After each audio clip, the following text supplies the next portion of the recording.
Good evening, teacher. Hello, good evening. Welcome to the class. Thank you.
Okay, everybody, welcome to the class. We're going to start tonight. I hope you had a very good Thursdays today, right? So, and tomorrow we're going to finish the week.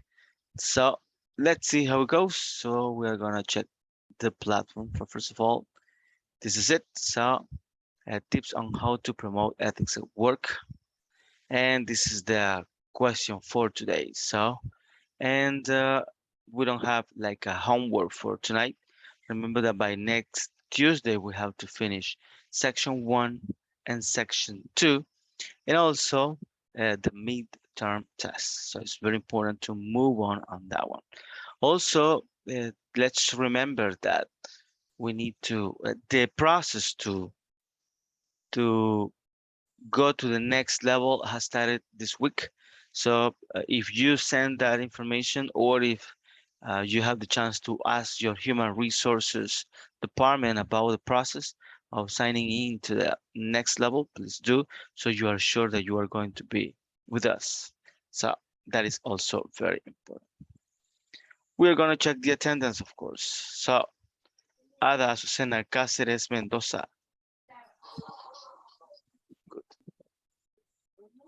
Ana Claudia González Velázquez. Present, teacher. Good. Dani Josué García Martínez. Present. Good. Fernando Marvin González Martínez. Francisco Eduardo Figueroa Mejía. Present, teacher. Good. Heidi Eugenia Salguero de Rivas. Ileana Giselle Cañas Escobar. Present, teacher. Good. José Marcos Rodríguez Ayala.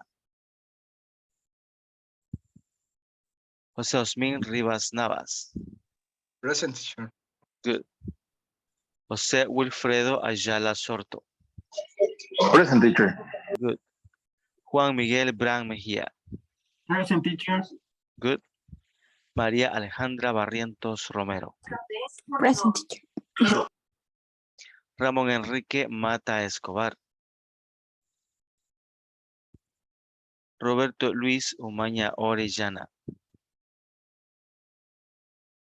Roxana Ivette Asensio de Mejía. Sonia Guadalupe Benítez de Claros. Zuleima Ivonne Moreno de Hernández. Okay, so we are going to start the class of today, and let's check. Okay, good. Perfect. So we're going to start with a video. Yesterday we were talking about ethics, so we're going to continue speaking about that today and some grammar on the book. So let's see how it goes. As usual, we're going to watch the video and then you are going to provide comments, opinions, or anything that you have seen on the video. Here we go.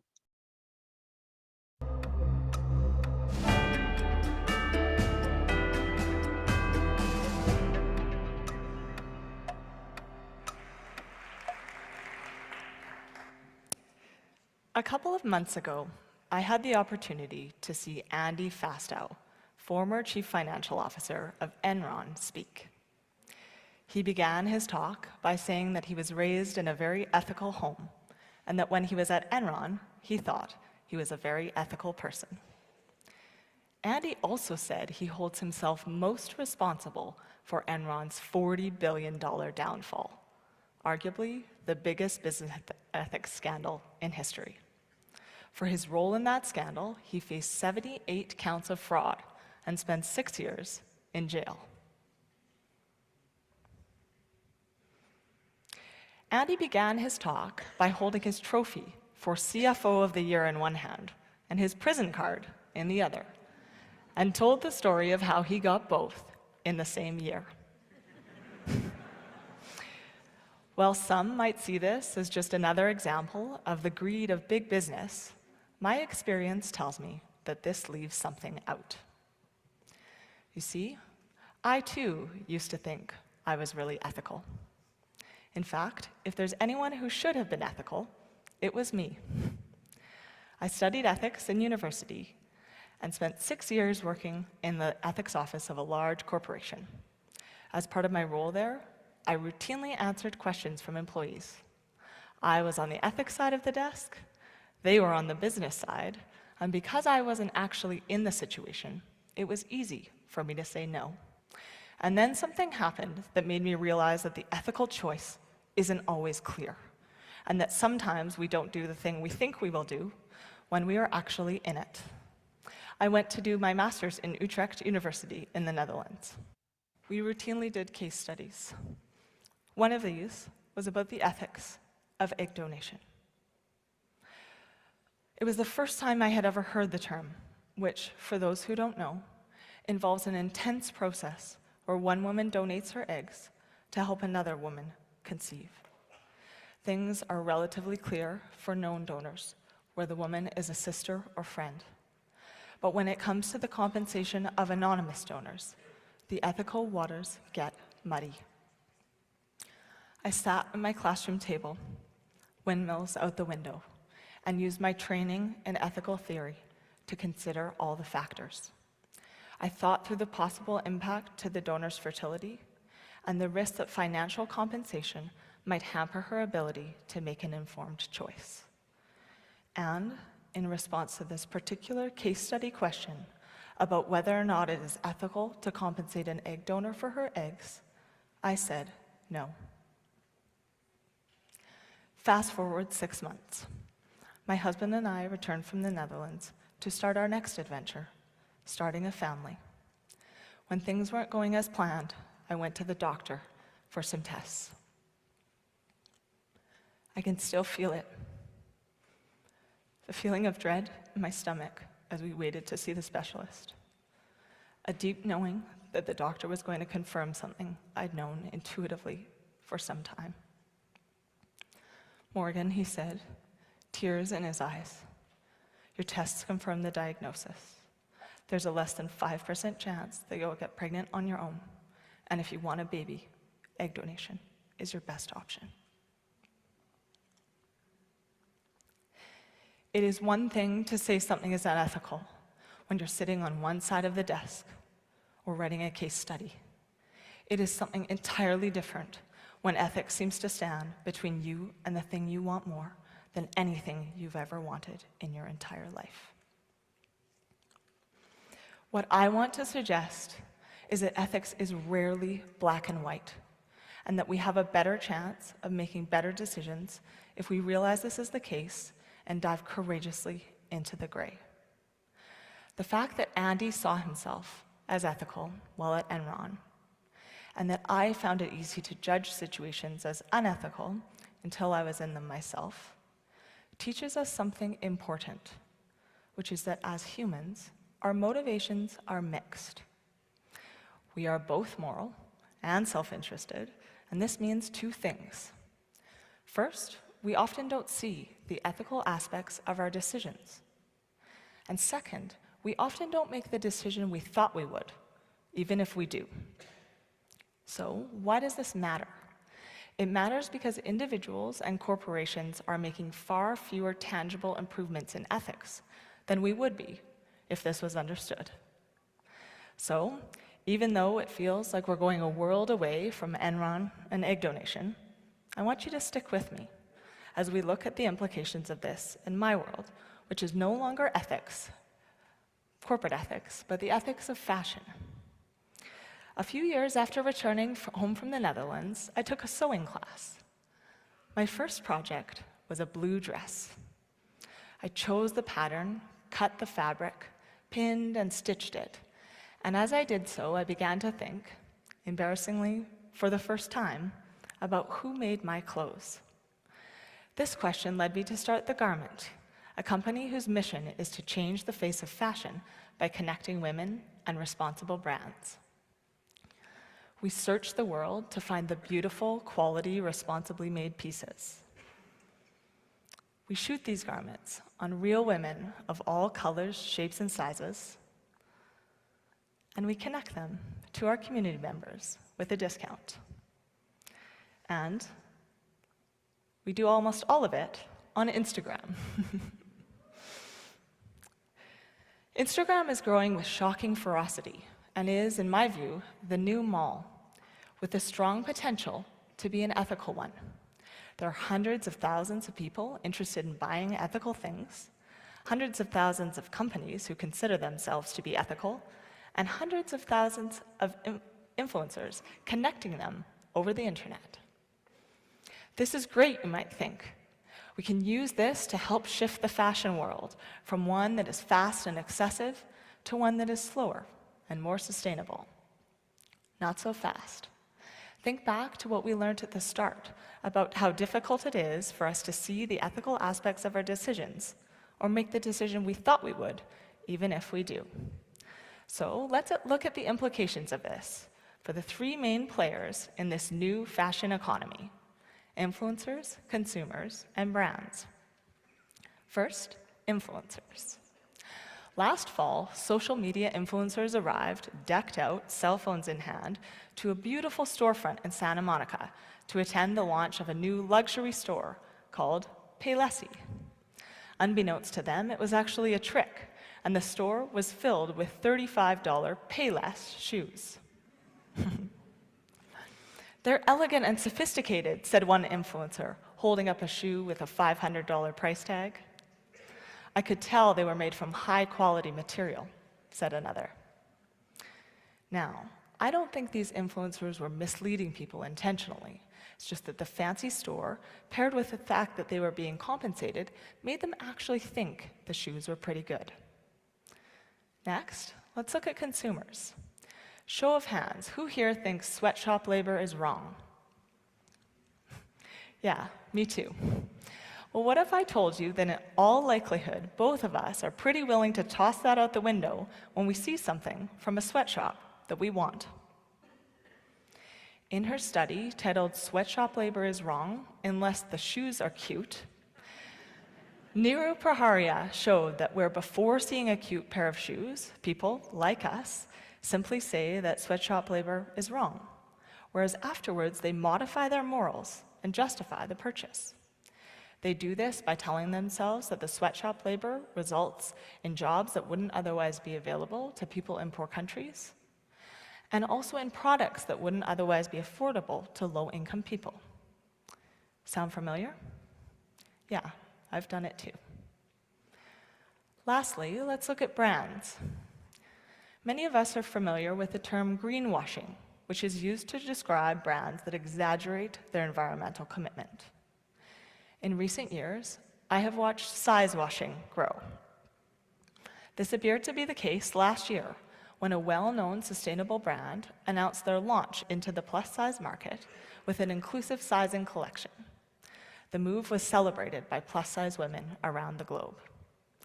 Unfortunately, perhaps due to fears about the financial viability of the plus-size market, their commitment seemed to stop there. The number of plus-size dresses on their website was at one point dwarfed by the company's New Year's Eve dress collection, leaving all the women who had first felt excited thinking, WTF. Now, don't get me wrong.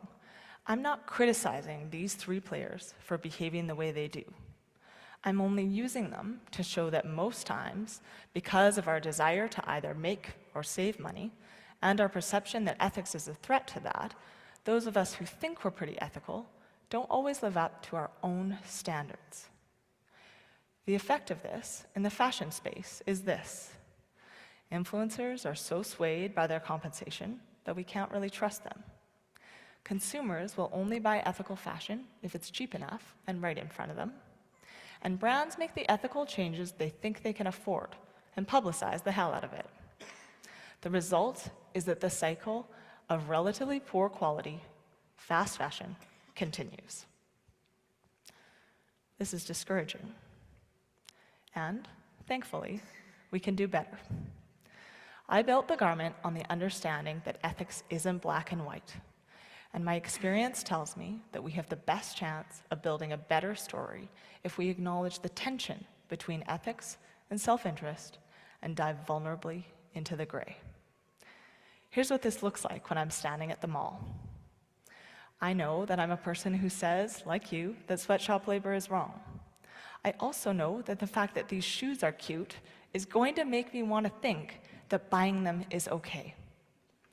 Simply the act of realizing that my self-interest has a role here can be enough to snap me out of it.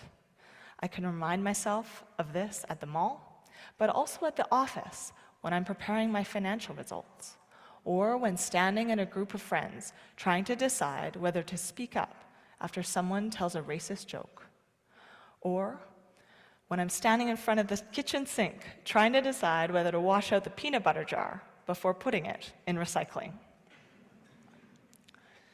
If all of us acknowledge this tension between ethics and self-interest, we're in a better position to do better. If we have the courage to acknowledge this tension in community, my experience tells me that it not only results in a special type of human connection, but also an ethical ripple effect that simply isn't possible if we make these hard decisions on our own. Now, these decisions still aren't easy, but the garment's business model helps make them just a little bit easier by making the economics of ethics work. When brands like the New Year's Eve dress company say that they can't afford more inclusive sizing, the garment sponsors those larger patterns and helps the brands make more money and bigger ethical shifts by selling those new and improved, larger garments to members of our community. When individual consumers say that ethical fashion is too expensive, too hard to find, and not cute enough, we find the cute, quality, responsibly made things and connect them to our community members with a discount, something which makes it easier for them to follow through on their anti-sweatshop labor convictions. The model helps make it easier for people and companies to behave the way they want to, and it works. Last year, in its first corporate year, the garment did over $1 million in responsible garment sales.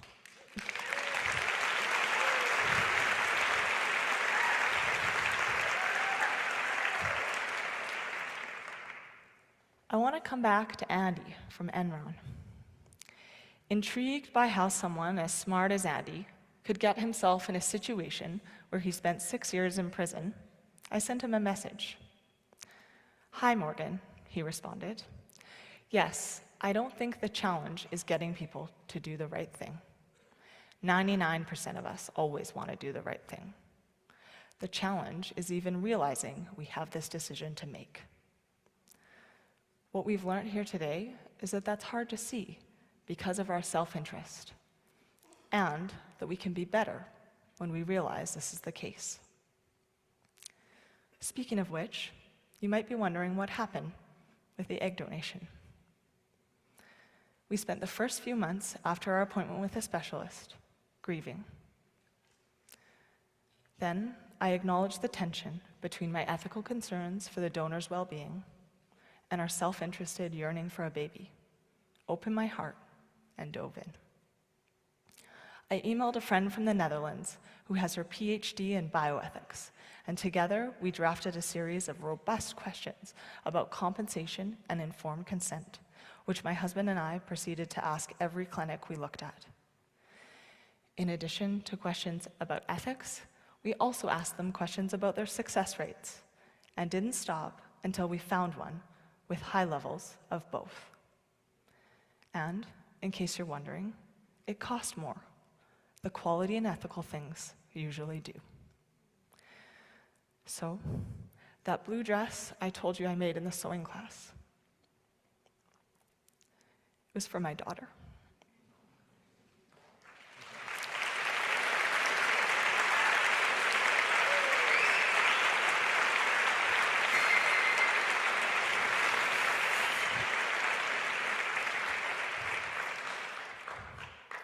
Her sister now wears it.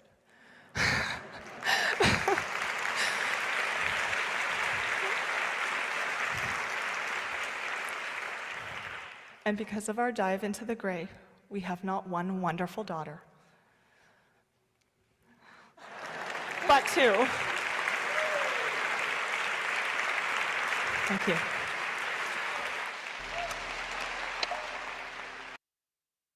Okay, what did you get from this video?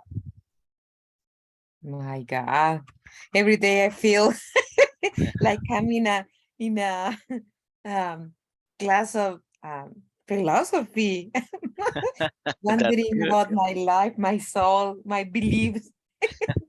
She mentioned something very interesting. I saw that video, I guess, 2 days ago, that test they made about the shoes, and the influencers, they will present about the shoes, and they say, oh, wow, they're beautiful, blah, blah, blah, amazing. And when the reporter, or I don't know, the host said, you know, these are Payless shoes, and the cost is, they say, I don't remember, like $25 or so. They were like, oh, so surprised. It was funny to see that video. Very good. But yes, it's like a conflict. We need to, she mentioned something very important. We need to, always there is like a fight between the ethics versus the self-interest. And one thing she mentioned at the end is that drew my attention is that quality and ethic things cost more than the normal thing.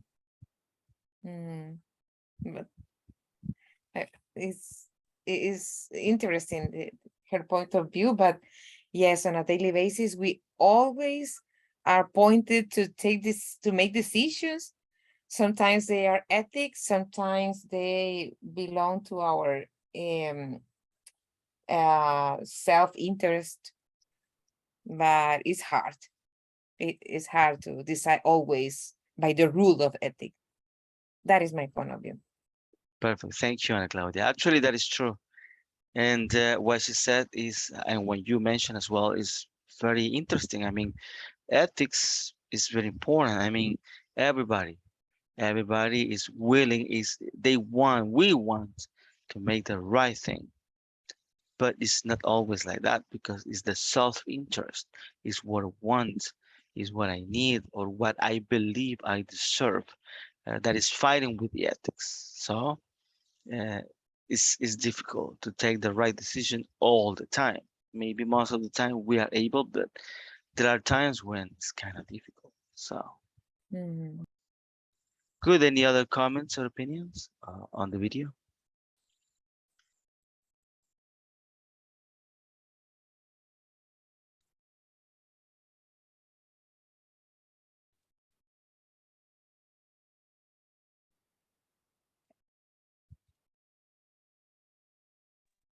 Hmm, I don't know. It was very interesting.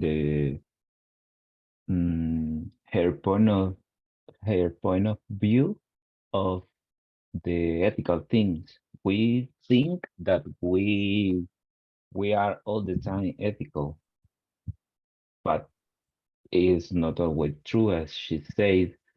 When I think all these kind of things like influencer to say about something, or that somebody else told us that this is the best way, or everything that we are influenced by, I think we we not all the time we just stop and think, is this ethical, or is this the best way or the correct way to do this?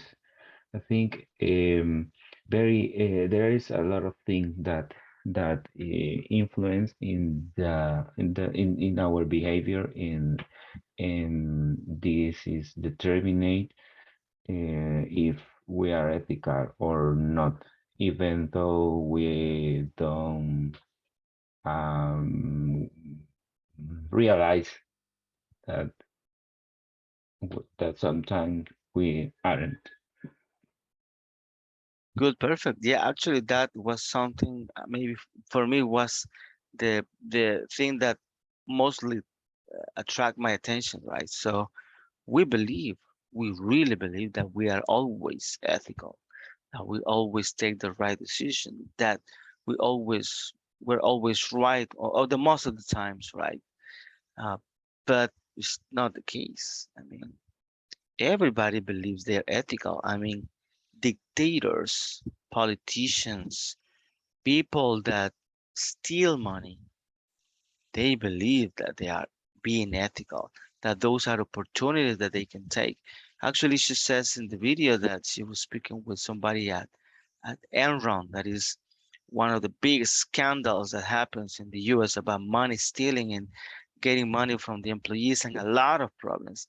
And he was working there being happy, getting money, getting bad decisions, and he thought that he was right. I mean, this is something that we need to do so we can move on with the company.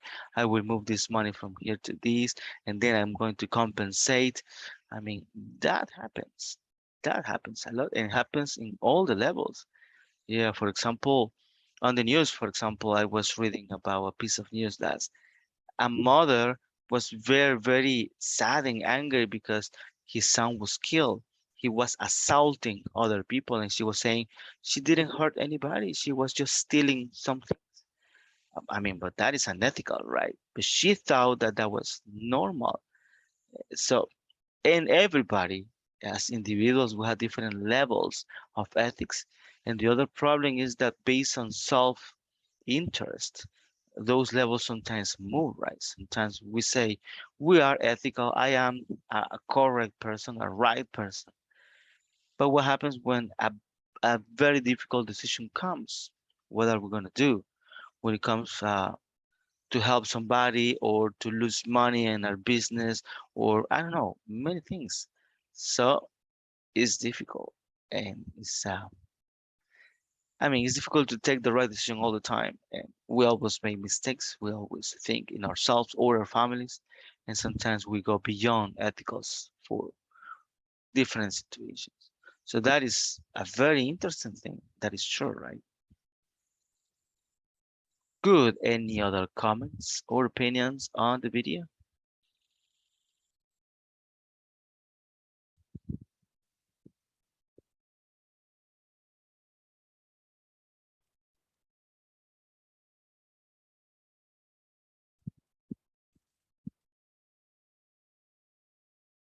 No more comments. Okay.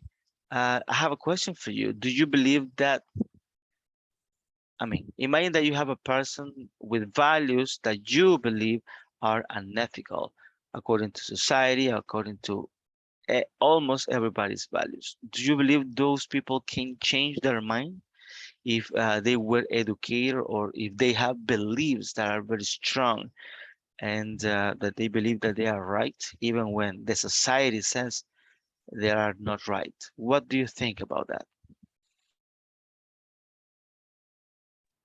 Well, in my opinion, I think that when you have contact with a person like that, maybe you can try to explain some situation and maybe help them to change.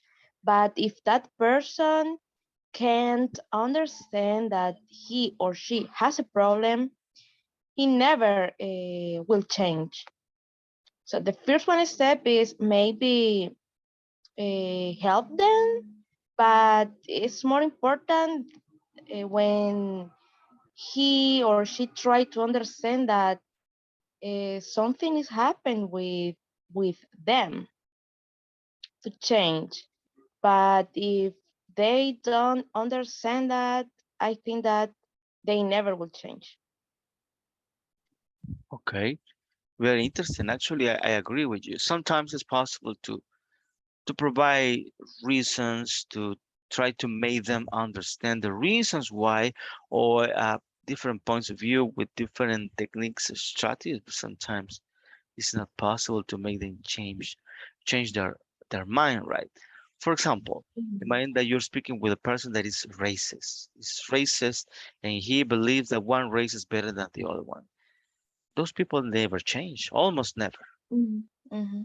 They are always kind of the same. Maybe they learn to respect or not to say out loud things. Teacher, Mhm. teacher, even though I don't agree with that kind of people, I don't blame them because I think they think as they are raised. So the ones who are guilty are the parents. That is true. Sometimes, as we were discussing before, is based on education or beliefs. They really believe that, I mean, because of many reasons, there are things that should be done about people from different races. And as you say, they think they're right because that's the way they've been taught their whole life, maybe. So that is the actual problem, that they believe that they're right. For example, if you speak with people in Texas, a lot of people, not everybody, but a lot of people in Texas, they dislike the immigrants that cross the border because of many reasons, right? They don't like, because they experience that firsthand. And Texas has always been a very proud and nationalist piece of land. They really believe the Americans they need to take care about their own people and many other things. And sometimes, I mean, they actually do things that are not correct. But it's because of education, as you say. Their parents say, you know, immigrants, they come to this country and they do this and this and this.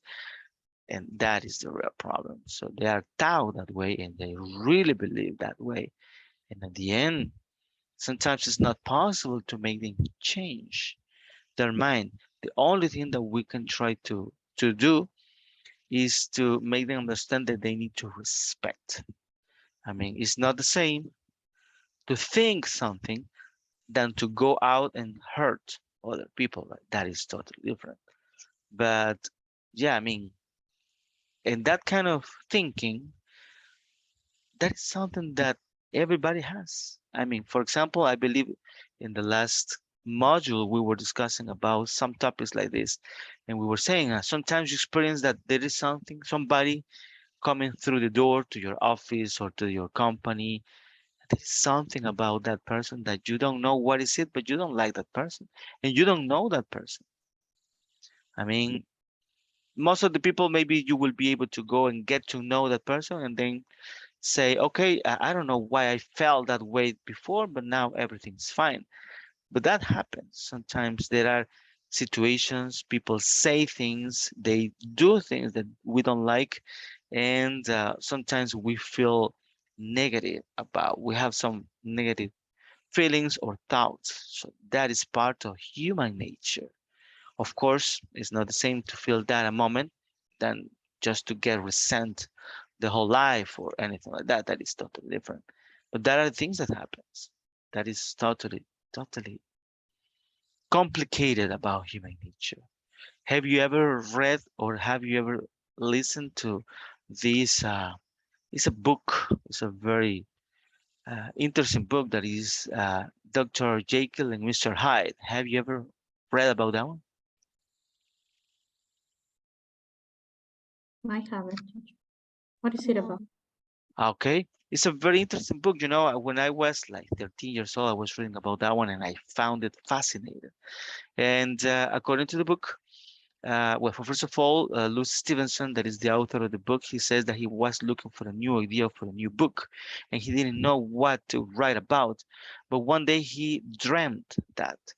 And in the morning, he woke up and started writing the whole thing, and it was amazing. And it's about a doctor. This is the Dr. Jekyll, and he was analyzing people that get crazy, that are insane in the mind. So they lose reality. And he was trying to solve the problem on how they do that one. I mean, how is possible that a person believes in something that does not exist at all or in a different reality? So he was experimenting some things and he wanted to, he was very sure that the human nature had two parts, a negative part and a positive part. And he said, I will be able to, well, first of all, to divide those two personalities, the negative and the positive. If I am able to do that one, if we can live only with a positive personality, I mean, the world should be very good thing. And at the end, in the book, he was able to create like a formula and split the two personalities. The problem is that the negative personality was getting stronger and stronger. He got some pleasures. He got some negative things that was feeding himself. And then the positive personality was dying. At the end of the book, I won't tell you what is the end, but it was very interesting how he was thinking about human nature and if it's possible to separate good and bad from ourselves, from inside. So it's a very interesting thing because I believe a lot of scientists have been thinking about that one, how human nature, so how somebody can be very nice and also sometimes a very bad person, how people in their minds lose reality. They think different things, and that is the main base of, for example, when you have different beliefs and you don't believe what I know, or there are many things that are related to this one. So it's an interesting book. If you want to read it, it's a very good thing to read. Good. Any other comments or questions about this part? Sorry, teacher, can you repeat the name of the book? Yeah, the name of the book, I remember it was just Dr. Jekyll and Mr. Hyde, but also I have seen that book as The Strange Case of Dr. Jekyll and Mr. Hyde. It's a very good book. I was fascinated about that one. I'm already found it. Oh, Robert Louis Stevenson is the... Stevenson. Yeah. Okay. Actually, this is the same author that wrote, before that one, he wrote the Treasure Island, you know, which is very, Okay. Okay. yeah, it's the very same author. Very good. Thank you. Good, perfect. Thank you. Any other comments or any other opinions about human nature? Why? Why are we like that? Why do we have negative parts and positive parts? And we cannot avoid that human nature.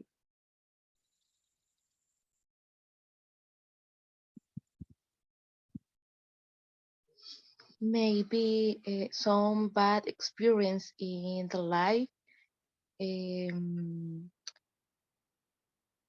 form that type of behaviors in the person, but it's really complex. For example, imagine when you are in a new company and maybe you try to learn the process, everything in your team, and maybe you need to have a relationship with a toxic coworker or toxic boss, and maybe you are new in that moment, and that's why maybe you can't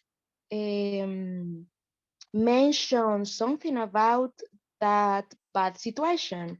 But it's really complex, because if you don't talk about that, you always are maybe learning, how to say that. Es como enseñarle a las otras personas a cómo tratarte. So Learning a behavior. yeah, you need to give maybe give your limits. So I think that sometimes it's really complex, but it's necessary, because it's mental health That is for true. both. Yeah, for both. Yeah, that is very interesting. I mean, sometimes there are behaviors that we learn, right? So, I mean, somebody said that today we are influenced by many, many things.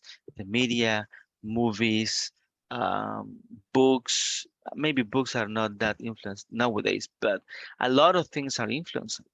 So that's why the values have changed very fast, very, very fast. If you see the social media, you will see that, I mean, in the past, I mean, 5 years ago, if somebody died, everybody was like, oh, we're sorry about that. And now everything is a joke, right? Everything is not serious. And influencers, sometimes they give opinion about something that they do not know. They don't research. They just want to get videos that have a lot of likes and things like that. So everything is changing. And definitely that is an cause and a positive or a negative impact in our lives, of course. Mhm. And but also actually there is something that is kind of totally different. I mean, I know that you have seen, you have read about stories that tells you, I mean, for example, good people that they educate their sons or daughters, their children in a very nice way. They have never done something that is incorrect. And sometimes their kids, they have bad behaviors and they don't understand why. I mean, why? I mean, Mhm. all the education was good and everything was nice. And also happens the opposite, right? Sometimes the parents, they don't care, they're alcoholic or drug addicts, and they don't provide any kind of education, but good people come out of that one.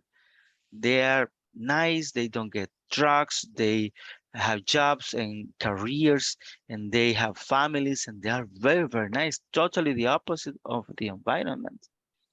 So it's very interesting that yes, there are influences that can Mhm. impact on ourselves, but also it depends on you, of course, right? Yes. Good.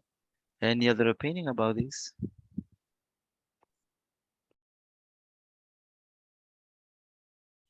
Okay, so we are going to check into the book for sports. Let me just go there. I see. About a little grammar. I know that you like grammar. So ethics in management, which is the topic that we are checking right now. We haven't gone to the management part, but it's interesting about talking about ethics. And how to use special expressions followed by gerunds. This is what we're going to check right now. So let's see. I'm going to ask Jose Wilfredo, could you please help me reading this chart? Oh, sure, teacher. Just let me say Of how course. to use a special impression followed by gerunds. Look at the example in this box. And then complete the exercise below. Go plus recreational verb. Use the grammar structure go plus verb ing to talk about leisure activities or activities you do in your free time. Examples. I'm sorry to interrupt you, but I guess we checked that already, right? I remember that we haven't done. Yeah, I I think so. remember. So is this one the one? Could you please move on with this one? Okay. How to comments to set off a positive. No,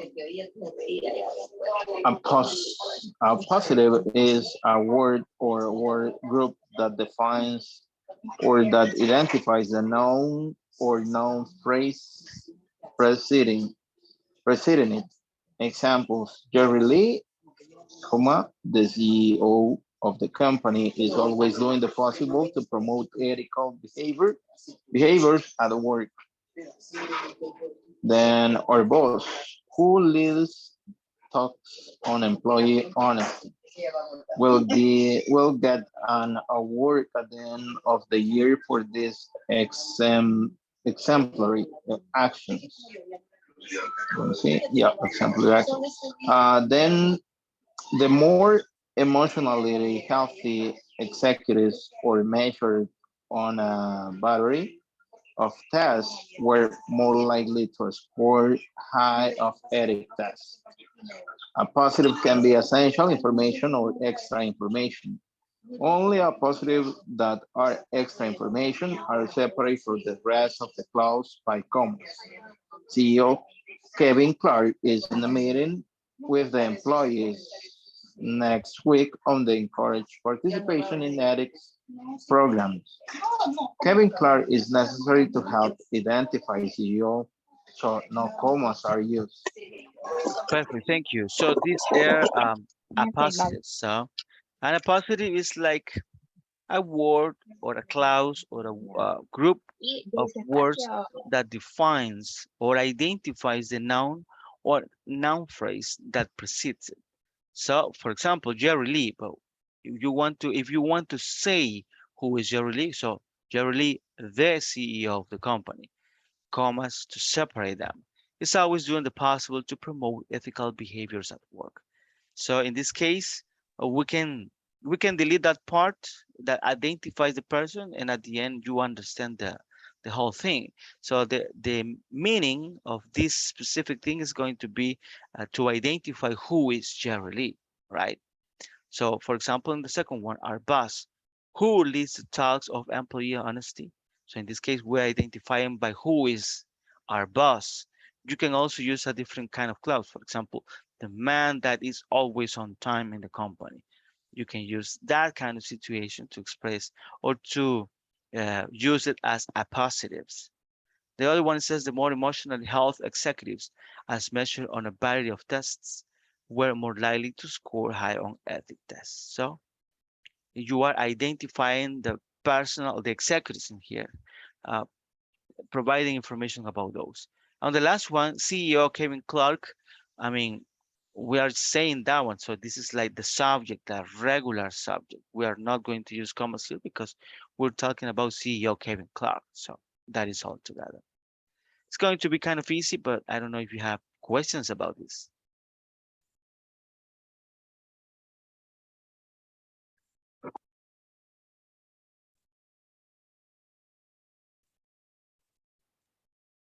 I don't have question.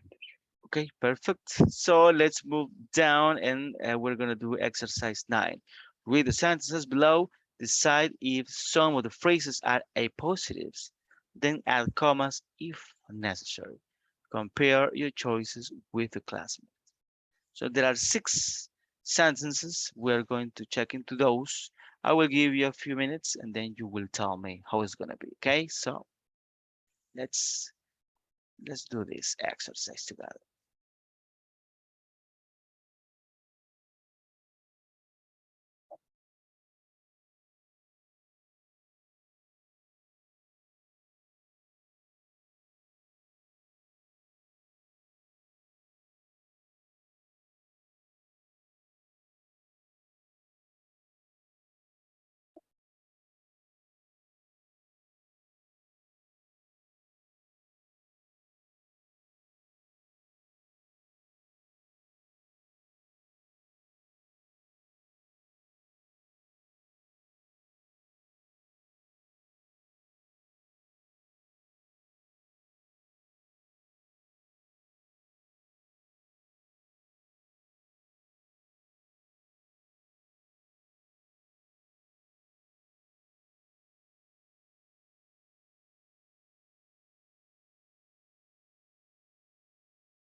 Okay, have you finished already?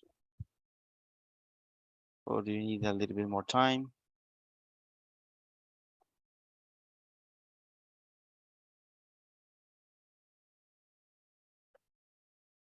Okay, so let's check together. Number one. No, a couple of minutes, teacher. Okay, perfect. So let's wait a little bit Okay. more. No worry. Okay.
Okay, have you finished already? Yes. Okay, let's make it then. So, number one, how is it gonna be? Anybody wants to share? For number one, I decide that it's not necessary to separate it by commas because it's not extra information. According to the book, it says that opposites can be essential information or extra information, and only positives that are extra information are separated by commas. And I was wondering that happy employees increase productivity and make it easier to attract talented new hires. For me, I think it's not extra information. Very good. Actually, that is correct. So here we don't need to separate anything. Mhm. It's perfect like that, right? Yeah. Good. Nice. Who wants to check number two? Me. Okay, go ahead. Here we have a positive. When after acts, criminal acts, comma, committing or tolerating unethical activities, comma, can cripple a company's reputation. Very good. That is also correct. So yes, there we can check the commas, right? So you can separate with commas after acts and then before can. Good. Number 3, who wants to share number 3?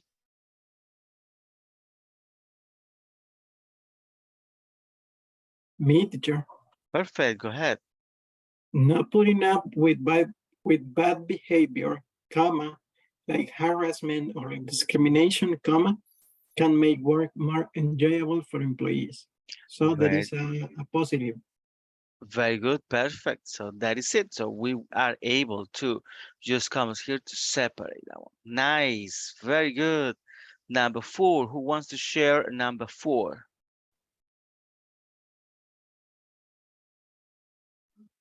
I think, teacher, that number four doesn't need commas.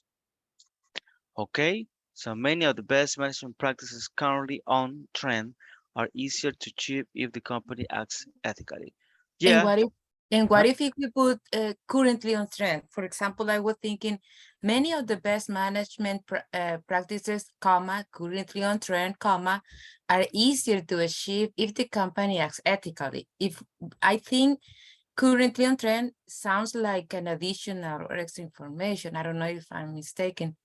So it would be many of the best management practices are easier to achieve if the companies acts ethically. Okay, very interesting. So we have 2 different points of view. And the rest of the class, what do you think? I'm agree with Ileana. I think she was. I didn't find extra information in the sentence. Okay, very good. So we have 2 and 1. Any other opinion on this? I'm agree with Ana Claudia. For me, it's an Okay. extra information. Okay, very good. So it's extra information, you say. Let's analyze this one, okay? It says many of the best, let's read it without currently on trend. Many of the best management practices are easier to achieve if the company acts ethically. So if I read only like that one, it makes sense. What do you think? Is fine? Many of the best management practices are easier to achieve if the company acts ethically. If the answer is yes, yes is fine because the other part is just providing more information currently on trend. But if you believe that currently on trend is something that is part of the main information, then it's not going to be separated. That is going to be like the key. In this case, it's possible. It's possible to take it out. Of course, that depends. You know, this kind of situation is difficult. Sometimes depend, for example, on the intonation that you use. It's not the same to say many of the best management practices currently on trend are easier to achieve in the company acts ethically than to say many of the best management practices currently on trend are easier to achieve if the company acts ethically. If I read it in the second way, many of the best management practices currently on trend are easier to achieve and whatever. Currently on trend is actually the main part. So it's not, we cannot leave that outside, right? So it's going to be part. So in this situation, if I just read that one on the paper, it's possible both way. But if I read it out loud, depending on the way that I'm going to read, depending on the piece of information is going to be. It's the same as I mean that I say, my father told me to open the door. Or then I say, my father told me to open the door. Or my father told me to open the door. So depending on the emphasis that you put in certain parts of the whole thing, then it's going to express which part is the most important. So this number 4 can be either or, okay, depending on the way that is going to be the most important part that you want to express. So both answers are correct. That's why sometimes we have this kind of situation, because sometimes it's difficult, you know. Number 5 is the easiest. Okay, who wants to share number 5?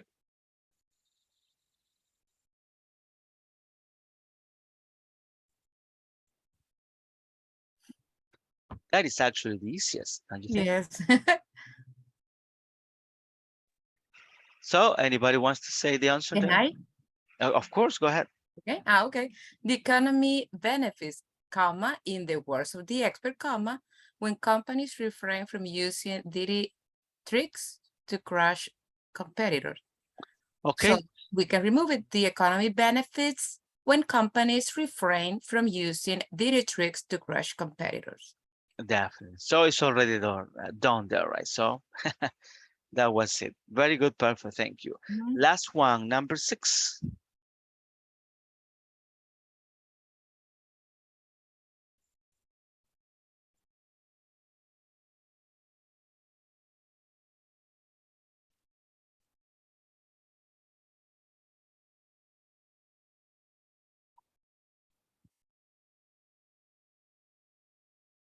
Anybody?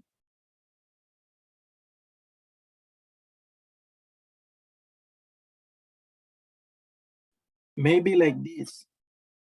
A key component to workplace ethics, comma, aside from integrity, is being honest and doing the right thing at all times.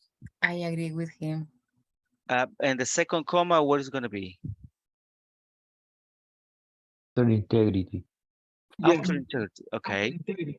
So Yeah. a key component to workplace ethics, comma, aside from integrity, comma, is being honest and doing the right thing at all time.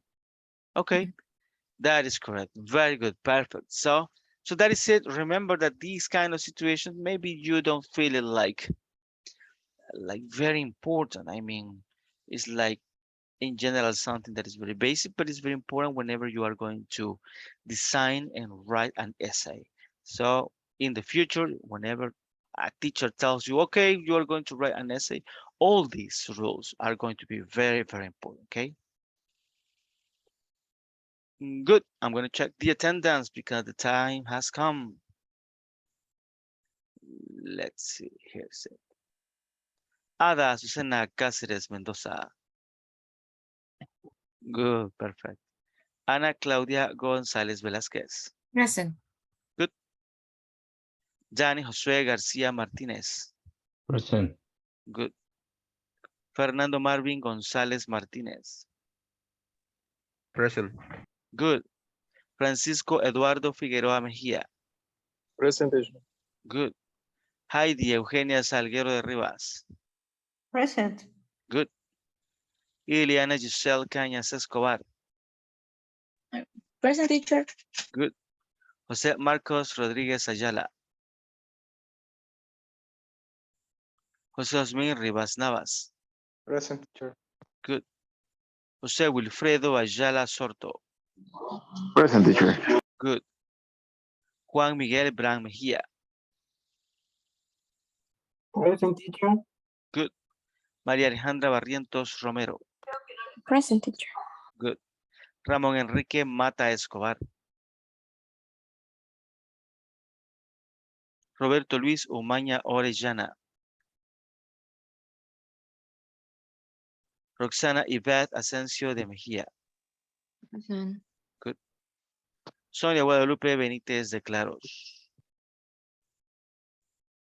Zuleima Ivonne Moreno de Hernández. Present. Perfect. So, my friend, let's continue then. And this is the one that we're going to check right now. Some ethical dilemmas that we're going to check. Okay. So let me just go here. Okay. So ethical dilemma examples. Ethical dilemmas are situations in which there is a difficult choice to be made between two or more options, neither of which resolves the situation in a manner that is consistent with accepted ethical guidelines. When faced with an ethical dilemma, a person is faced with having to select an option that doesn't align with an established code of ethics or societal norms, such as codes of law and religious teaching, or with their internal moral perceptions of right and wrong. Explore ethical dilemma examples to see how you might handle these difficult situations. So that is what happens when you have an ethical dilemma. I have one for you. Tell me, what would you do, okay? There was a mayor in a city, okay? The leader of the city. And he was famous because he sometimes didn't take the best decisions. And there was a bridge. In the bridge, there was a sign that it says that if you pass through that bridge, you have to always tell the truth. If you don't say the truth, you will die when you go to the next side of the bridge. And there were some guards that were waiting for you, and suppose that they know when you say the truth or when you lie. So, and I came come to put a dilemma with this mayor of the city, and what he says that what's going to happen is that when he crosses the bridge, he was actually going to die. So at the end, if he passes, if he goes through the bridge and he doesn't die, he was lying and he deserves to die. But if he says the truth, he also deserves to die. So what is the best solution there?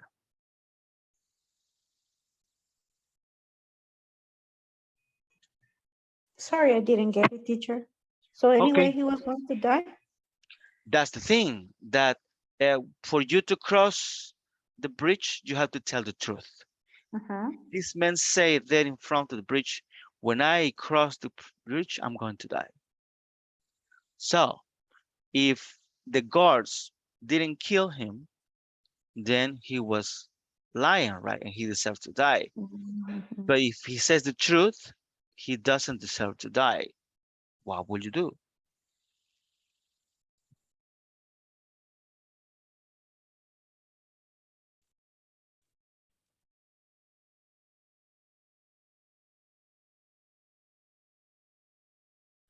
Any opinions or comments?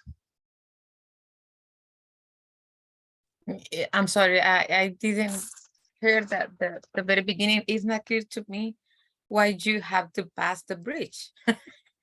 I mean, whenever you pass the bridge, you have to tell the Oh, truth okay, okay. all the time. But this man, I mean, if you don't say the truth, you die. You are going to die. That is for sure. But the man there in front of the bridge said, whenever I cross the bridge right now, I'm going to die. So if you don't kill the man, he was lying and he deserves to die.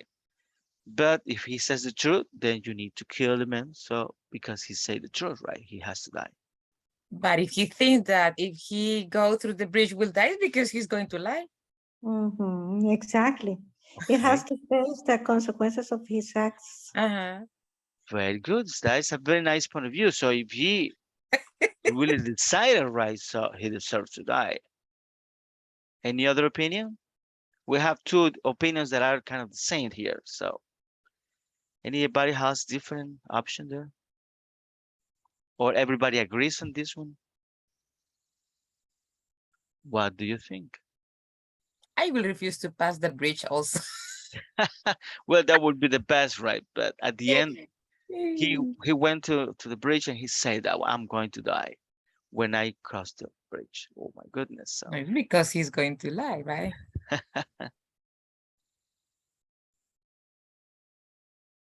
So everybody agrees on this solution?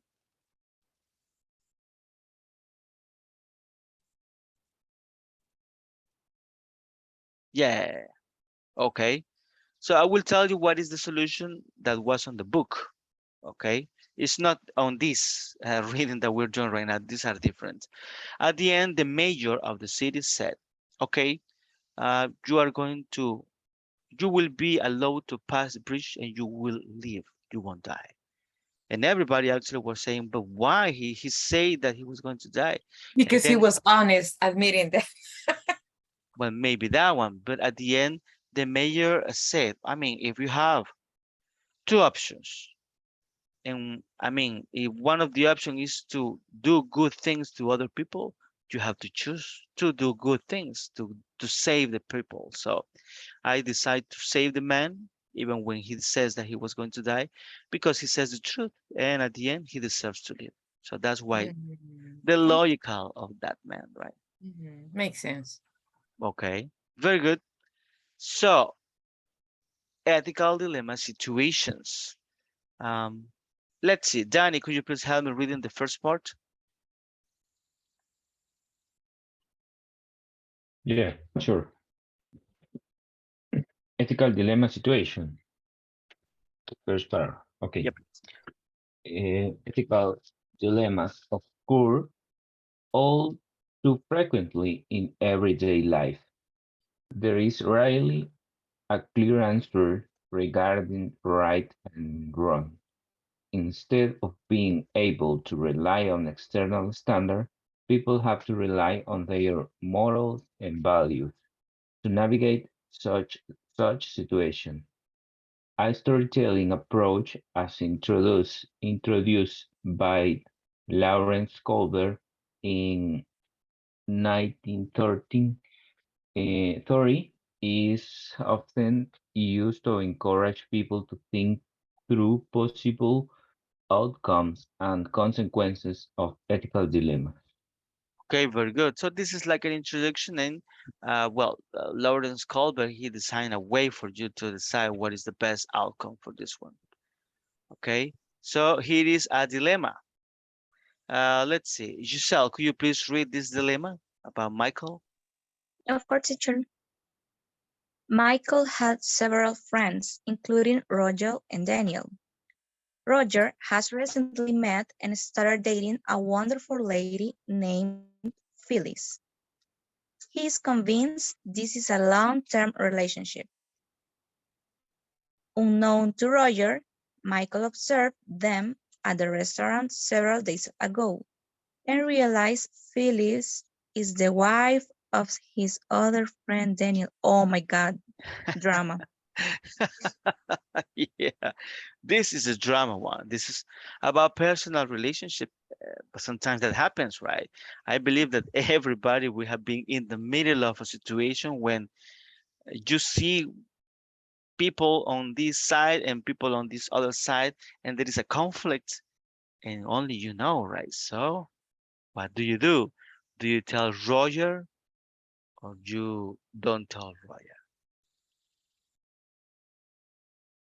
That is the first one. What would you do, everybody?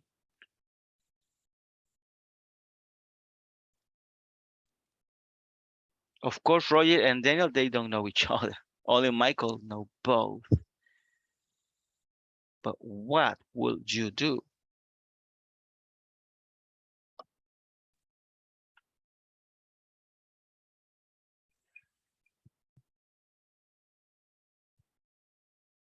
Uh-huh. Opinions, my friends. It's difficult, teacher. I know it's difficult. It's difficult. I mean, if you don't do anything, there is a consequence, right? But if you do something, also there is a consequence. We will send you a badaboom. Okay. Okay, very good. Yeah, it's like a soap opera, this thing. Roger and Daniel. And you know that the woman Phyllis is lying. He's the wife. He might not the girlfriend, the wife of Daniel. Maybe What I would won't say nothing. you won't say anything at all? Good. I won't say anything at all. I only wait for a dramatical Okay. fight. Yeah, it's something that, I mean, it may cause a lot of damage. I mean, the problem here is that even if you don't do anything, there is a consequence, right? Because imagine that Roger is in love. He's convinced that this is a long-term relationship. I mean, every day that passes, he's going to be more involved with this woman, more and more. So at the end, maybe he is going to realize about Phyllis' lies. But what happens if Royer then gets to know, he realizes that you knew all the time and you didn't say anything, right? And that you could stop everything to happen. Maybe he is a close friend. Maybe we can talk about in general about the relationship, and I can get some general information about the environment in the relationship, and maybe if I know that they have problems and maybe they will broke their relationship, I can say anything. But if I know that he's loving and he's very happy and he's getting a lot of lies, ¿cómo sería? Lies? Mentira? Lies, yeah. Maybe I have to say something because it's my friend. So Okay. it's correct. Maybe it's difficult, but it's correct. Share some information because if you are in that situation, you are grateful with someone when gives some advice. Okay. Very good. Yeah, I it's kind of agree with Roxana. I will here the phrase says that Michael has several friends, so it's a friends. It's not a someone that he goes out on once in a blue moon. No, it's a friend. So if I was Michael, in the very polite way, and I will wait for the best time to do it, I will express Roya, I knew that Philip was the wife for other person that I know, and I just wanted to make sure that you are aware. So I don't want you to be involved in a triangle, love triangle, because you are my friend. I love you, I want you, and I want the best thing for you. I know it's not something that I must do, but I also cannot live without doing anything. So if you are going to be mad with me for this, it's something that I knew is the consequence of what I'm doing right now. But I feel it's the correct thing to tell you. If you want to go ahead and continue, it's okay. It's your life. Go ahead and congratulations. okay. Very interesting. Very good. Perfect. Thank you. That is a very strong point of view, actually. Maybe one of the things that I will do without seeing the things that are below. I mean, if you were the person that is being cheated, would you like to know? That may Yeah. be kind of the Of solution. course, teacher. Yeah, right. Hey, Ramon is a married man, so don't get out with him anymore. So maybe that is part of the thing. I mean, you would like to do something that you will expect your friends do for you, right? Even when it's painful, maybe that would be it. Let's check what it says here. So, Michael is deciding whether to tell Roger that Phyllis is married when he receives a call from Daniel. Daniel suspects his wife is having an affair. Since Daniel and his wife share many friends and contacts with Michael, Daniel asks if Michael has heard anything regarding an affair. Imagine that. What should Michael do in this ethical dilemma? To whom does Michael owe greater friendship or loyalty in this situation? No matter who he tells, he knows that it is going to end up hurting one, if not both friends. Because this is something that we forgot. We forgot that also Daniel is our friend. Mhm. So yeah, we can tell Roger, that woman is married and it's not for you. And probably that will be the best solution. But what about Daniel, right? Daniel is my friend and I know that his wife is having an affair. So I will that, keep quiet to Daniel because I think it's better to approach to the last one in the relationship. And the last one here is the last involved is Roger, isn't it, right? yeah, Oh, yes, Roger. yeah. Mhm. Okay, so I mean, how many questions are here? Should Michael reveal to Roger that Phyllis is married? Should Michael tell Daniel that he knows about Roger and Phyllis? Does that fact that Daniel asked him a direct question have an impact on what Michael should do? I mean, it's not the same to not to say anything that Daniel comes and tells to Michael, I believe my wife has an affair. Do you know anything about? Have you seen something? My goodness, that is a direct question, right? If you say no, you will be lying.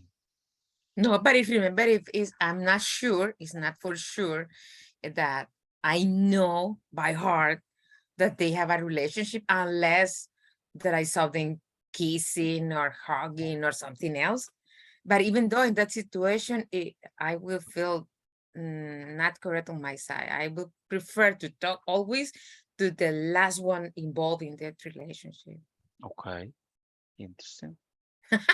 I come on, this sounds like a novel, like a soap opera, right? It's a soap opera. It's something very crazy. I hope never been in that situation. No.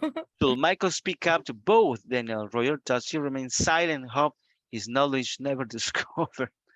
So, well, at this point, maybe everybody's thinking of different things.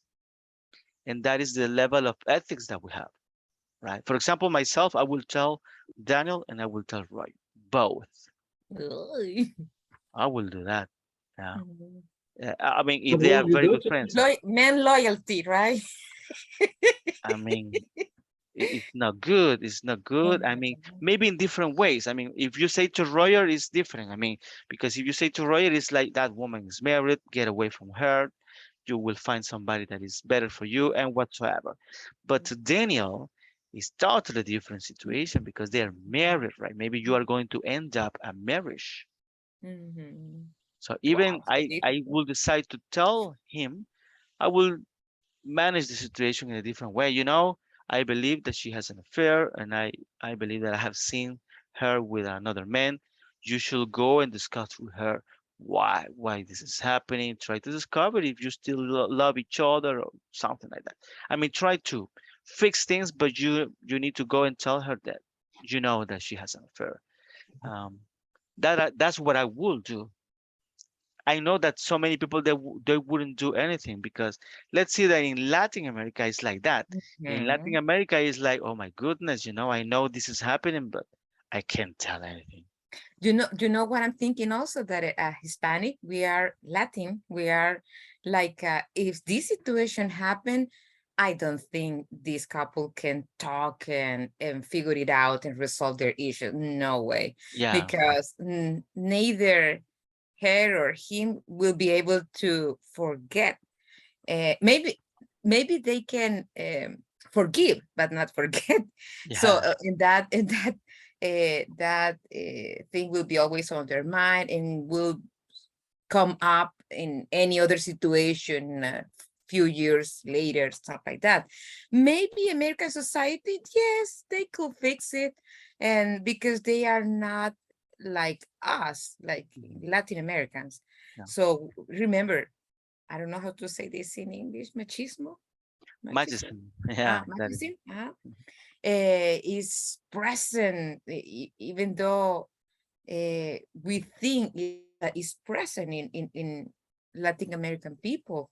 Yeah. And we as a women, we are like get used or accustomed sometimes to those stereotypes. But the American society, or for example, you name it, for example, a couple in UK, they are like more open mind. Oh yes, the situation could happen, but we can figure it out. Yeah. They are not so jealous like we are here in Latin. Yeah. That is true. I mean, that depends on every situation and everything that might go. Mhm. I mean, and also, I mean, you know that there are men that even when something like that happened, they really are in love with women. And also there are women that they forgive and forget about everything, right?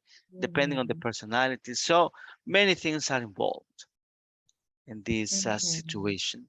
But at the end, it comes to what would you do? I mean, it doesn't matter about who is Daniel, who is Roger. Well, Mhm. who are you? Would you, I mean, if you were in that situation, would you like to a friend to come and tell you this is happening, or you prefer not to know and live a lie for maybe a long time? I would prefer to know, teacher. Okay. Yeah, me too. And maybe that is the motivation to tell, right? So I would prefer Mhm. somebody tells me, and then I will tell. I will tell. But again, that depends on many things, and the most common in Latin America is not to do anything. So Mhm.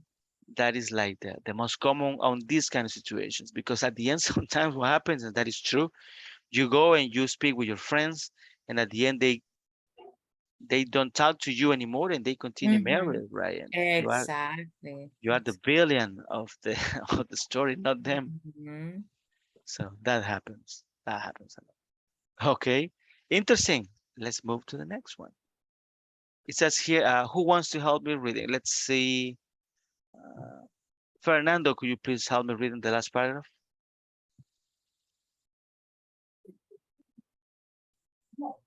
Sure. In this situation, Michael has to weigh the variables in the situation to make the decisions he feels is best. If truth is a guiding principle of his morality, he's likely to tell both of his friends what he knows and hope that they don't blame him for any negative consequence they experience as a result of telling the truth. Okay, A- so And that's the problem. Maybe they continue in the same way and Michael will be the villain.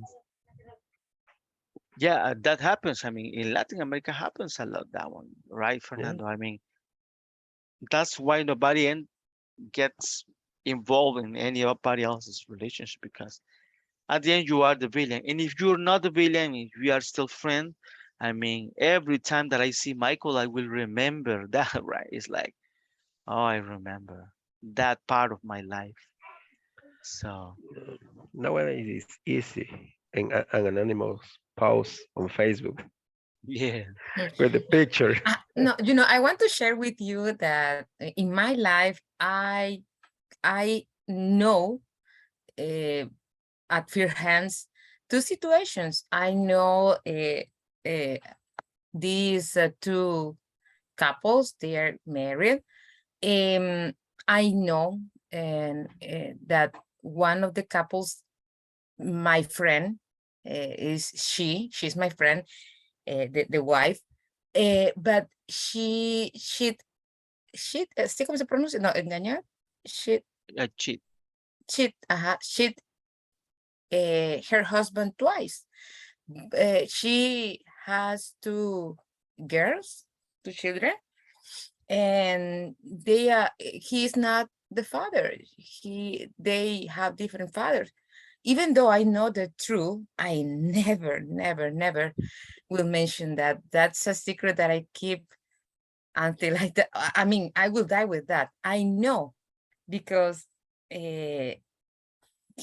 when I see him happy, playing with the kids, it's something that you cannot destroy. So I know because I took my friend twice to the to make the test for pregnancy, and I know by heart, I know at her hands how the situations happen, but I think it's her life, it's their life, and I know the kids are not from, and you know what, I think is something that is very crucial. The man is a military man, so you cannot destroy his honor, his things, it's their life. And I know the other couple and other friends I have, that they were two friends, two close, four friends, two married couples, but the one of the girls, one of the wives, she has a son, and the father is the other member, the other married. And it's something that you realize, but you cannot say anything. It's their life. They know if they are going to act or something like that. Sometimes in life, things are going to come up because I'm just thinking, just imagine an illness for this boy, and it's necessary to make some test or something like that, something for medical surgeries or something like that. They will require to do some I don't know how to say investment. No, this is not investment. Research. Medical research, exactly. And maybe at that point they will realize what's going on. But I know these two situations it's long years ago, like more than 10 years. And they live their life, and I know who they are, but it's a secret. Yeah, I mean, Latin America is full of stories like that one, right? So, and it's true. I mean, we decide not to say anything. They are happy the way that they are right now. You will destroy probably their lives, and there are kids involved. Yeah, so no, not good, not good. And at the end, if that has to be discovered, it's going to happen. Exactly, I think that way. Yeah, so yeah, it's difficult, right? And speaking about ethics and things that affect or influence our lives, sometimes we see those kinds of things, and when another person comes and try to speak about love to you, you say, I don't believe in you, right? Goodbye. Because of these kind of situations, like I've seen a lot of things. Yeah. So, and I mean, you don't believe because things that you have seen. So that happens. Good. Very good. Perfect. Thank you. So this is another situation. Let's see. Maria Alejandra, could you please help me reading this one?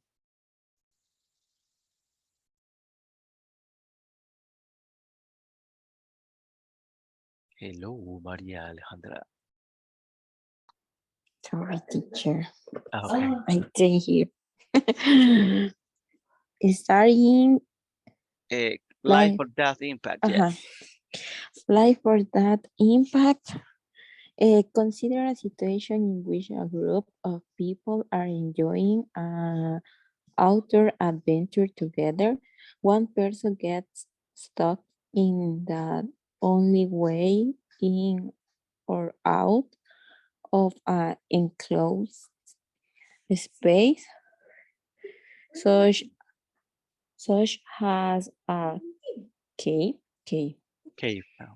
Water start rising in the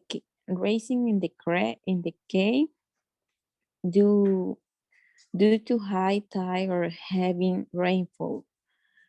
Everyone will perish in the person isn't removed from the entrance.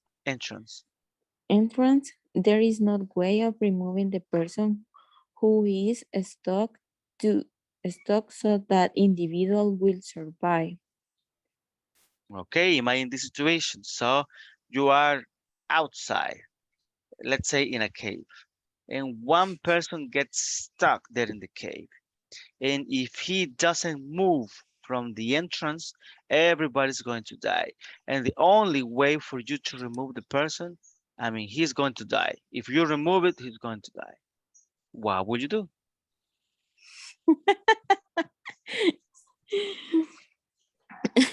Another chapter of La Rosa de Guadalupe. Exactly. I don't know, teacher. Maybe when I pass a different situation that put me in a difficult decision. Maybe me corto. So you got frozen. Maybe I got frozen. Okay. I don't know, to heal for the other person, try to remove. I Okay. don't know, because if that there is don't remove, I can survive. Yeah. I don't know, but it's raining. It's difficult, right? It's difficult. And the problem with this kind of situation is that you have to make up your mind very fast, right? I mean, in the other one, you have the time to think and what will I do? Do I tell Roger or not? Or Daniel or not? But in this one, maybe sometimes there are a matter of 15 minutes, for example. Imagine something like that. You need to I make up your mind. imagine that in this situation, before the person got stuck, there were others that they went through the space in the cave. So maybe ask them to help and look for something to, I don't know, to pull. Can we say pull this person Yeah. up? Yeah. And the other ones for the other side to push. I know, so complicated. It's complicated. Yeah. Yeah. It's a similar that a new movie in Amazon that the guy is in stuck in a cave because that the water increase and can to out or the caves. My, what is the name of that movie? I don't remember, but it's a group of soccer players for Thailand or Thailandia, maybe. I don't remember the name. In Facebook, I guess I saw the advertisement. Okay. I haven't seen that. Yes, the similar. And maybe dream to use anesthesia and Anesthesia. try anesthesia and try to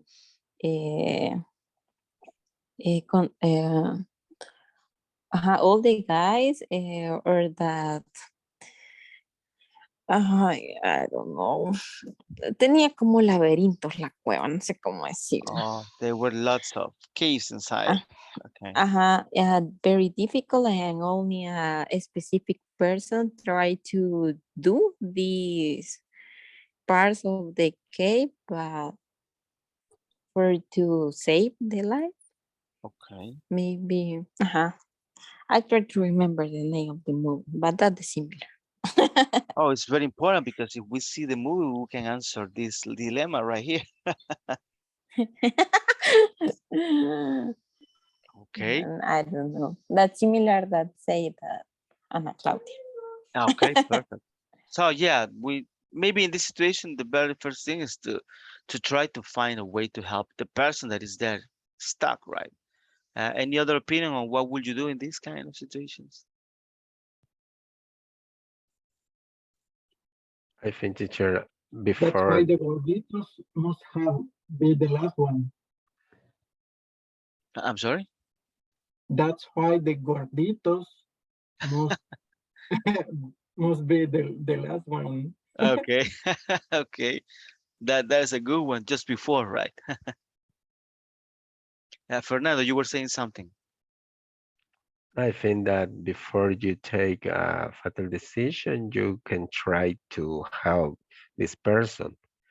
But if there is no other option, you need to evaluate one life or the group or the entire group. Yeah. And if there is no more option, you can do that. You can do. Yeah. I mean, that is the problem, right? Because if you don't do anything about just one person, everybody's gonna die.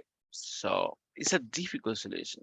Maybe the problem is that, I mean, are you able to really do something to another person? Maybe that is the real problem, right? Let's check. Maybe right now, no. But Yeah, in this situation, it's maybe, I don't know, yeah, maybe yeah. yes. Yeah, actually, yeah, do you remember in the video, the one that we saw at the beginning? That's what she said, right? It's not the same to say, no, I wouldn't do anything like that, just in paper, than to live the experience. Whenever you live the experience, I mean, we can say here, no, nobody's going to kill anybody, but in the very moment of the situation, we never know what might be possible to be done. Or if you are not able to do it, maybe other person in the group is able to do it. So, but it's crazy because you need to decide together, right?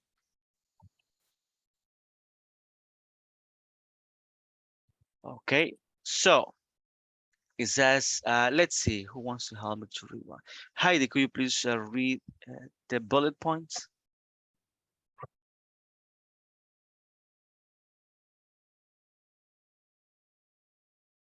Not possible. Francisco, could you please help me reading the bullet points?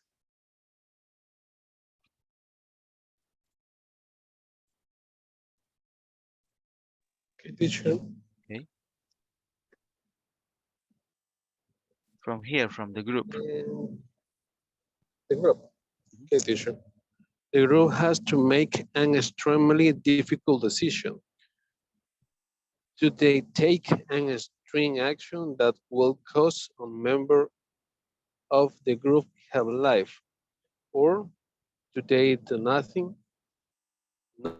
knowing that change and good that none of them will survive if that choice of action is taken? Please continue. Teacher. Who will be responsible for making such a decision?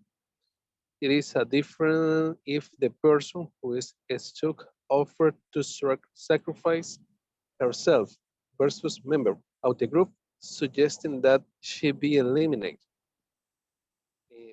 Continue, teacher. Yes, please. Okay.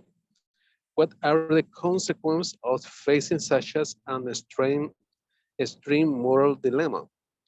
It is commonly accepted that killing a person is wrong, but what about when it's done to say other? What what might the consequence be for the survivor if the group chose to kill the person who is stuck? Should they might survive?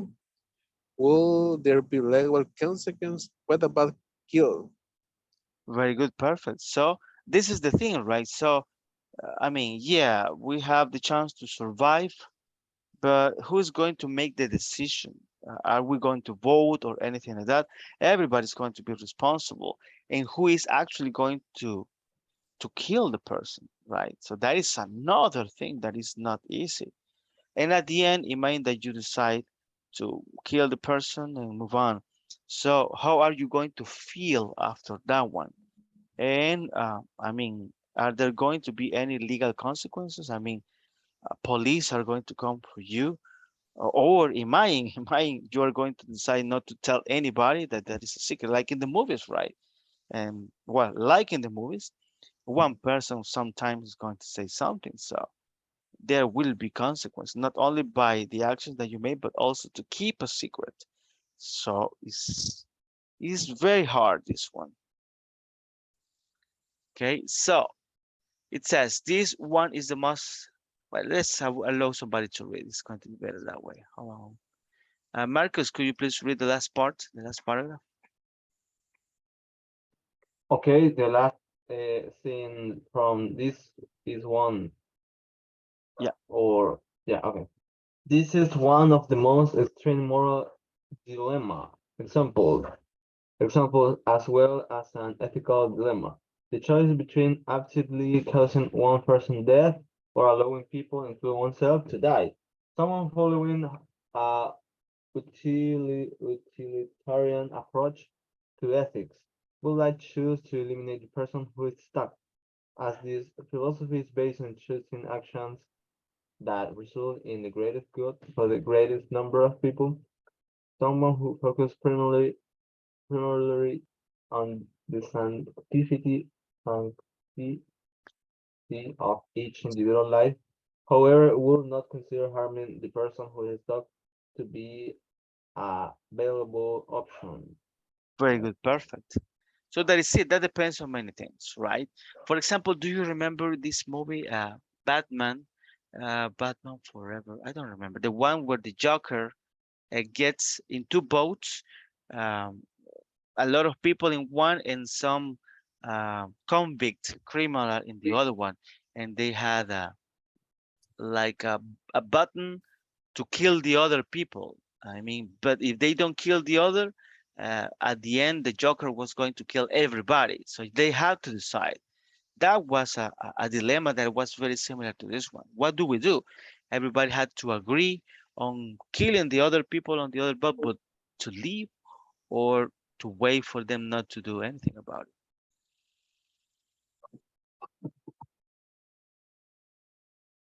So it's kind of difficult, and I hope not, never we have to check into anything like that. Following the rules. This is, I guess, the last one. I don't remember.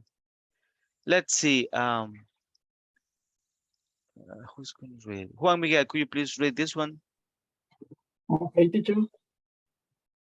Following the rules. One of the most important characteristics of an effective leader is treating people equitably.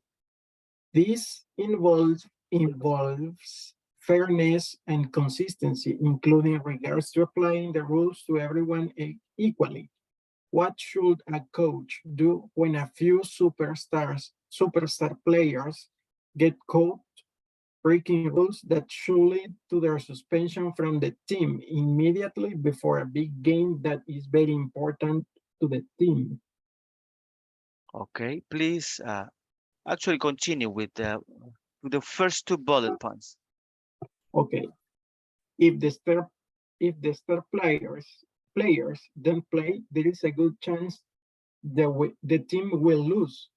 If the team has to win these games to advance to the championship game, should that affect the coach's decision? If the coach doesn't apply appropriate consequences to the actions of the players who broke the rules, what lesson are those players learning? Will they continue to break rules? Okay, and the last bullet points, the last four are going to be for Giselle. Okay, what about? Yeah, please. Yeah. What about the other players who do follow the rules? Will they learn that the rules are just suggestions and feel like they don't need to comply in the future? What if one of the players who broke the rules will miss a chance to be seen by professional scouts if he doesn't play in the game? Continue? Yes, please. Okay. What if the team's school will earn a large amount of money from television coverage of the big game if the team goes to the championship? What if the coach is set to earn a big bonus or significant pay increase if the team advances to the championship game? Very good, thank you. So this is an easy one. I mean, it's easier from the point of view that is you're not going to destroy somebody's life.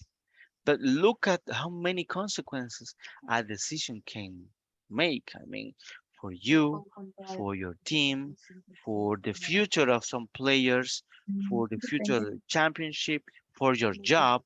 I mean, sometimes a little decision is going to make the difference, right?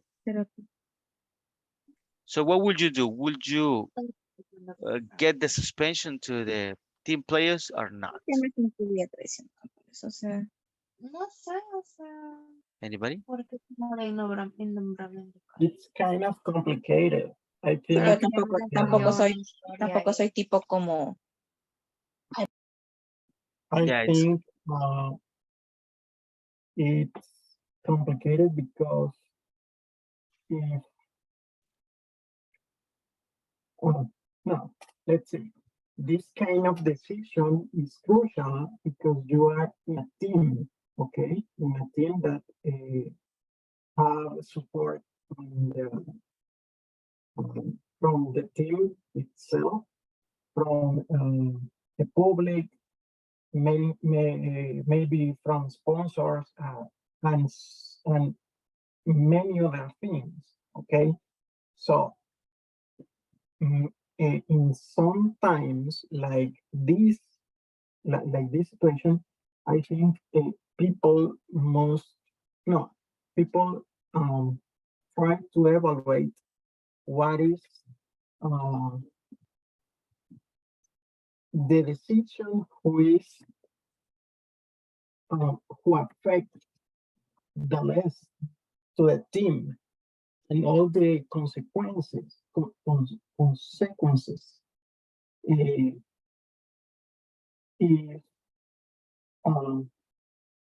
how to say this? If the match or the game is not relevant, maybe they should or they could choose the punishment or the punishment, castigo. Okay. Yeah. But if there are more situations like what I told you before, I think people stops to thinking what to do in order to do not affect the majority. Okay, and I think these kind of situations are in real life, like in teams like, I don't know, maybe Barcelona and Madrid, in basket like Chicago Bulls or something like this. I don't know if the decision is not crucial.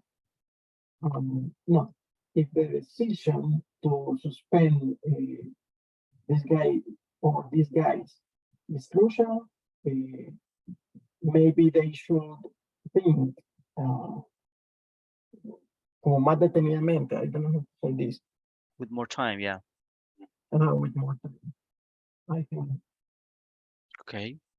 Yeah, you can see that it's not just a matter for you to take a decision. It's not just a matter for you to punish somebody or not. Sometimes one decision can affect in many ways, many people. So, and then that's why there is a dilemma. You need to come out with a solution that is the best for everybody, but something that is going to also impact to the people in a very positive way. So it's difficult. These kind of situations are difficult. I know that some of those are more difficult, like the first one. The first one, I guess, was very, very difficult and very realistic. I mean, something that actually can happen to anybody. And then you have to decide, and then you have to analyze, what am I going to do, right? And live with the decision. No matter what you do on the first situation, for example, you are going to affect people. Even if you don't do anything and you don't say anything, definitely people are going to be affected. You should think very carefully about situations and then try to come with a solution that is like the best for all the parts.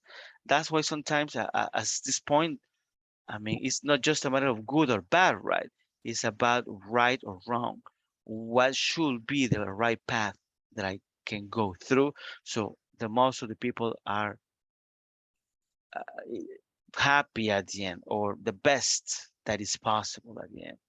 So it's difficult. And being ethical, as we said at the beginning in the video, sometimes we believe that we're ethical, but depending on the situations, of course, it's not true. That happens, for example, with the dictators, right? They are there in front of people saying, I'm going to hold my people, I'm going to do this for you, and I'm going to do this also for you. But maybe it's not what everybody sees from the outside. So they really believe that they're doing very nice things, but is that true? So it's interesting. This is a very interesting topic. Sadly, we just have 2 hours to discuss and analyze about that one. So it's time for us to check the attendance and go to bed. I know that you want to rest. And let's see.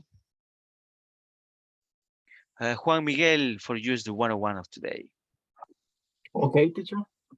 Okay, so let's check the attendance. Ada Azucena Cáceres Mendoza. Good. Ana Claudia González Velázquez. Present, teacher. Good.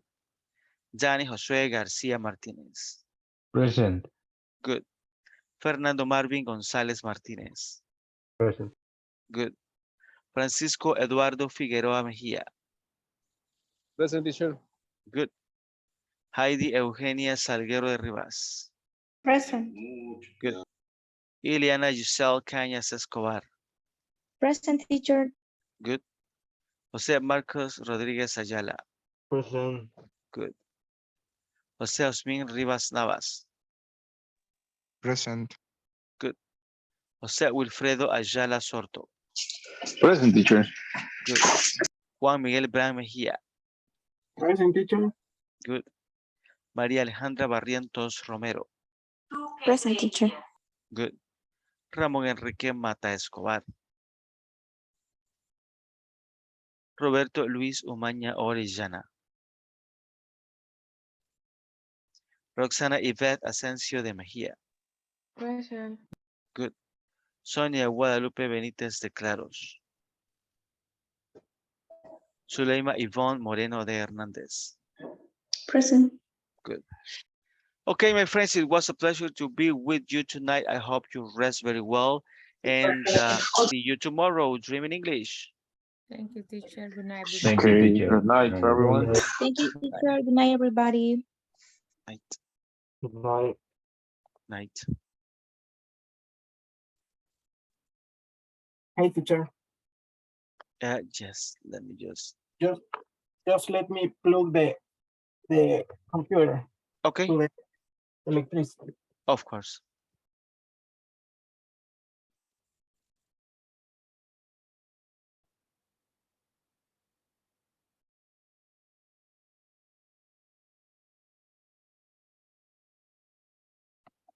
Okay. How are you? I'm very well. What about you? I'm doing good. Thank you. Okay, very nice.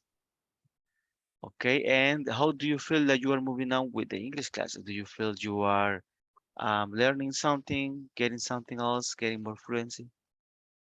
Yeah, I have to be honest because this is kind of how to say this, un reto. A challenge? Yeah, a challenge because this learning is related to maybe move to another job, to a new job, obviously to have a better position, maybe not in the country, okay, but like I told you, I have to be honest. In the advanced 2, yeah, and for me it's a very good class. Okay, I am not how to say, como no tengo ni una queja, I'm not complaining. I have no complaints. Okay, I have no complaints. Not even you, not even the company. And I think I have learned so much so far. I have to be honest, my fluency is not my